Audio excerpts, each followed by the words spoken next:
আমাদের সার্ভাইকাল ক্যান্সারের যে প্রিভেন্টিভ আমাদের ভ্যাকসিনেশন ফেব্রুয়ারি 2026-এ মাননীয় প্রধানমন্ত্রী দেশব্যাপী চালু করেছেন। পশ্চিমবঙ্গে 7 লক্ষের বেশি ডোজ ভারত সরকার তারা দিতে চান। আমাদের এই 14 থেকে 15 বছরের আমাদের বোনেদের বা বালিকাদের তাদেরকে আমরা এটা দিতে পারি, যেটা ভারতবর্ষের অন্যান্য রাজ্যে কমপ্লিট হয়ে গেছে।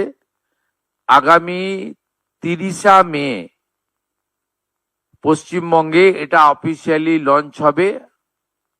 বিধাননগর সাব ডিভিশন হসপিটালে আমি নিজে এবং রাজ্য সরকারের অন্যান্য প্রতিনিধিরা উপস্থিত থেকে এটা শুরু করবেন।